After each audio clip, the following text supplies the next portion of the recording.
สร้างเศรษฐกิจคนเศรษฐศาสตร์โดยคณะเศรษฐศาสตร์จุฬาลงกรณ์มหาวิทยาลัย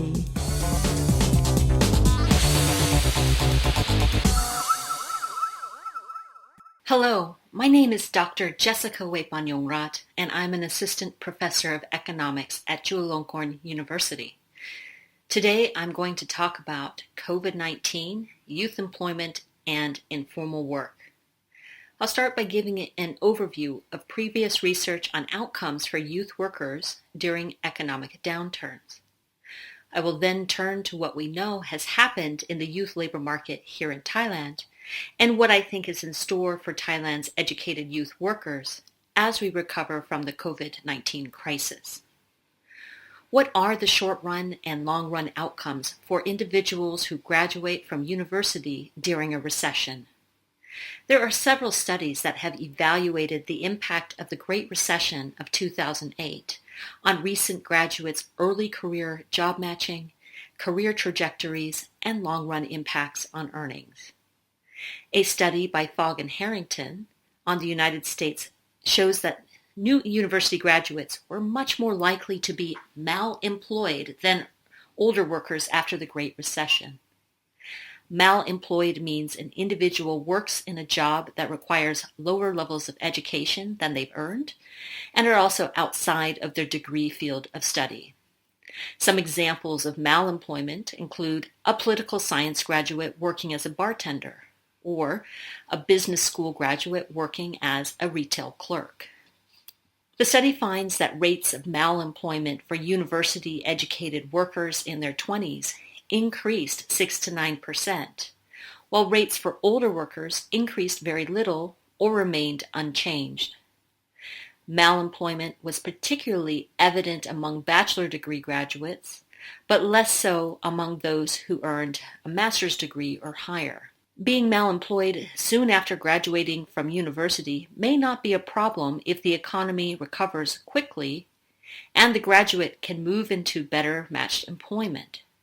However, this is not always the case, and many workers who find themselves mal-employed after their undergraduate studies during an economic downturn might have lasting negative impacts on their wages and their career trajectories. Another study by Aureopoulos, Van Wachter, and Hayes finds that graduating in a recession may force young workers to accept first jobs in lower quality firms than they would have in a robust economy. What do I mean by lower quality firm? A lower quality firm is defined as a firm that offers lower than average pay and has limited opportunities for career advancement. However, they find that this pattern does not apply evenly to all new graduates. Individuals who graduate from prestigious institutions or earn degrees in in-demand fields generally find opportunities to move to new positions in better quality firms and avoid long-run negative impacts on wages. On the other hand, the majority of workers who earn degrees from standard institutions during a recession and have degree fields with lower demand in the market may find themselves stuck in lower quality firms, causing persistent negative impacts on earnings and career advancement for many years to come. Finally, it is worth noting that previous research finds that the negative impact of economic downturns on young university graduates is different across college majors. Fogg and Harrington, in the study that I mentioned earlier, found that young workers with degrees in humanities and social sciences were more likely to be mal-employed compared to workers with more career-oriented degrees such as engineering and computer science. In another study by Liu, Salvanes, and Sorensen, they find that workers who earn degrees associated with the private sector were more likely to be affected by poor early career job matches during a recession compared to workers who earn degrees that are associated with more stable public sector employment, such as education and health. This public versus private distinction is an important one for the Thai context as well. Most of the previous research on recessions and youth employment are based on data from the United States and Europe. This begs the question of whether we see the same patterns in developing Asia.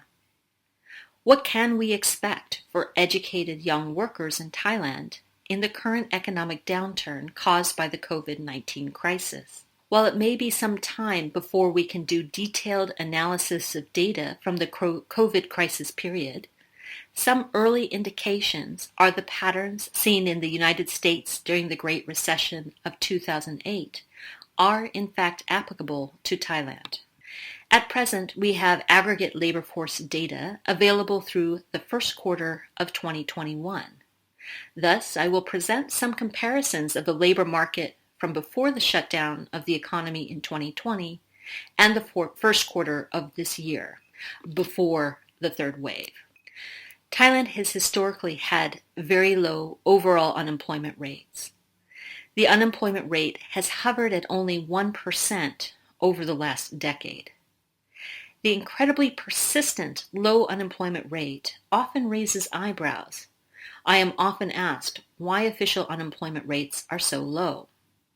The answer lies in the structure of the economy, with more than half of workers employed informally.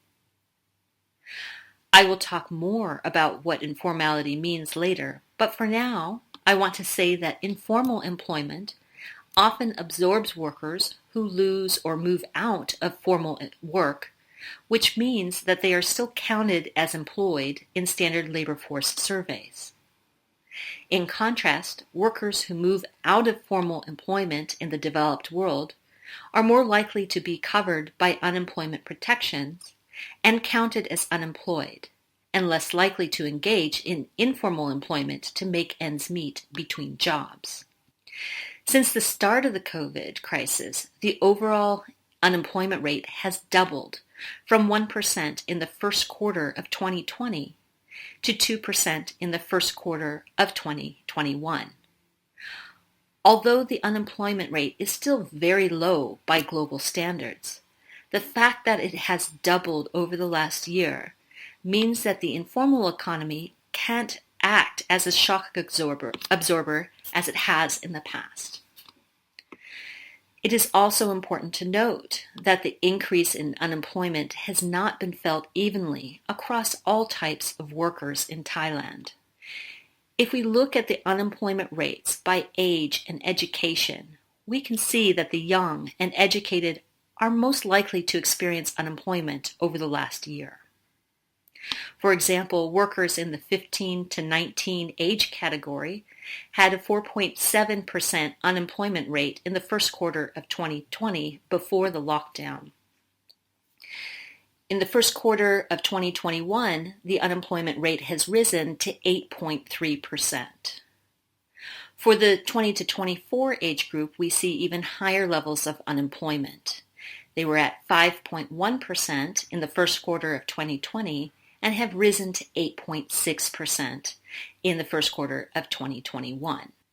If we look at older workers, say workers between the ages of 40 and 59, their unemployment rates remain under 1% and have not been as negatively impacted by the current COVID crisis.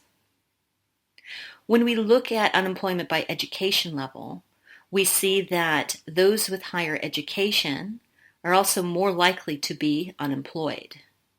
Those who finish high school had an unemployment rate of 1.2% in 2020, whereas in the first quarter of 2021, that's risen to 2.4%.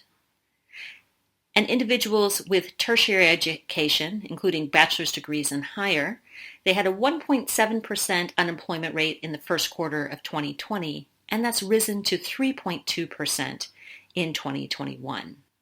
The message is clearly that the young and educated are the most likely to be unemployed during this current economic crisis. And I must note again, we don't have data yet that covers the second quarter, and it is very likely that these numbers have risen even further in the third wave. Previous work in developed countries tended to concentrate on labor market effects by age and education, However, in Thailand, we have the additional dynamic of the informal economy. Thailand's large informal economy, which traditionally has acted as a shock absorber in economic downturns, will likely play a role in many young workers' long-run career trajectories. But first, I want to define exactly what I mean by informal.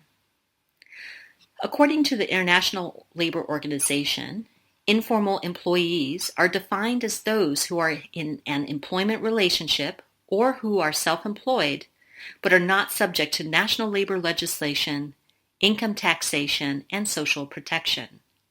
In Thailand, the National Statistical Office defines the informally employed as those workers who have no protection or social insurance in their jobs, while formal employment is classified as workers who have protections provided by their employers, such as Social Security. Globally, informal work is often characterized by low wages and low productivity work, work without workplace protections, workers without access to social services, pensions, and other benefits. The situation of informal work is slightly different from what we generally think of globally. Informal work is clearly ubiquitous in Thailand. You can see informal workers in everyday life around Bangkok and the rest of the country. Official estimates put informal workers at about 54% of the workforce, but my own estimates put that number higher, probably closer to 60% or above. Previous research suggests that, unlike in many countries, informal work in Thailand is not necessarily inferior work in terms of wages and conditions when conditioning on education level or occupation. The main difference in many cases is access to social insurance and benefits. So what is the relationship between young workers and the informal economy? Research by Dr. Tantaka Wiwatsurakit and myself, recently published in the Asian Development Review, has found that younger workers are less likely to participate in informal work than in older generations. We found that 40% of workers born in the 1980s, which was the youngest cohort we looked at in this particular study, were informally employed by firms or were self-employed. And that's compared to 60% of workers born in the 1950s. This means that 60% of the youngest cohort we looked at was formally employed in the private sector or by the government. We found that most of the formally employed workers in this youngest cohort were in fact in private firms, with only 17% working for the government, where government work represents very secure employment. This 17% is much lower than in earlier generations, and we see that even younger workers are much less likely to work for the government than their older cohorts. So why does this employment distribution of younger workers matter for the COVID crisis? The concern is that younger workers are the most likely to be laid off from formal private firms because of Thailand's labor laws regarding severance. Workers in a probationary period or who have put in the least time are at the highest risk of layoff because they are the lowest cost workers to let go. They are also often the least skilled workers in the company. As the saying goes, last to be hired, first to be fired. In fact, we find that between the third quarter of 2019 and the third quarter of 2020, the incidence of informal employment has increased for workers under the age of 30. This increase is most pronounced among the youngest workers between the ages of 15 and 19, where the proportion of these workers working in informal employment increased by 6%. So it does suggest that younger workers are having to move out. So not only are they seeing higher unemployment rates, but when they are moving out of these formal employment opportunities, they are getting absorbed into the informal economy. On the other hand, workers aged 30 and above actually saw a decrease in the incidence of informality over the same period, which is consistent with the trend before COVID. To summarize, based on the first statistics we have available on the labor force capturing the COVID crisis, first, we find that unemployment rates for more educated workers are higher, and they are also increasing faster than for those with less education. Second, we also find that the unemployment rates for younger workers are higher and increasing faster than for older workers in the economy. Finally, we find that the incidence of informality has increased over the COVID crisis for younger workers, but not for older workers. We are concerned about these trends because this situation can have long-run career consequences for today's young workers and those looking to enter the labor market in the near future. Young workers who are laid off or cannot find work after completing their education are more likely to need to accept employment in poorly matched jobs, particularly in the informal sector. We know empirically that informal work in Thailand is usually work that requires less formal education, which likely means increasing incidences of malemployment for educated young workers. We also know that, in general, informal employment has lower potential for career growth, since informal employment is concentrated in less skilled, non-managerial occupations. Finally, although previous research has found wages in informal employment in Thailand are not that different from wages in comparable formal sector jobs, informal work by definition does not afford workers workplace protections and other benefits, which can potentially put young workers in more vulnerable and precarious work environments. Given the challenges facing young workers in the current crisis and the potential for long-run impacts on careers and earnings, what are some things that can be done, especially in an environment when the government resources are already stretched to their limit? One thing that can be done is simply updating information for high school and university career counselors. It is likely that the ill effects of the COVID crisis will be felt for many years to come, particularly in industries such as tourism and manufacturing. Students need to know this information in order to be able to make informed decisions about their study paths. Also, we probably need to look into subsidizing additional training in areas where there is job demand. For recent graduates or young workers who have trained in areas that have collapsed due to COVID, providing access to additional training and reskilling could help these young workers find decent work with prospects for career advancement. Universities could be part of this solution, providing short courses and skills-oriented training as part of its community outreach efforts. Finally, I already see many of my recent graduates choosing to ride out the current crisis by by skipping the job market altogether and pursuing advanced degrees directly out of their undergraduate studies. This is a great option, but of course this is one that is open to students who have access to resources. Again, universities can find ways to provide access to higher degrees for our future workforce who may not have access to family resources today. In conclusion, the labor market is challenging, but the brunt of the labor market difficulties have thus far fallen on its youngest members.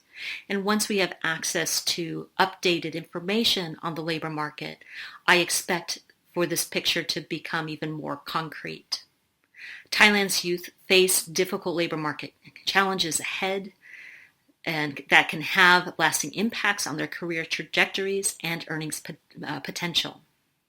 The education community needs to pull together to help mitigate the problems facing our new labor market entrants and help train the workforce for the post-COVID economy. Thank you.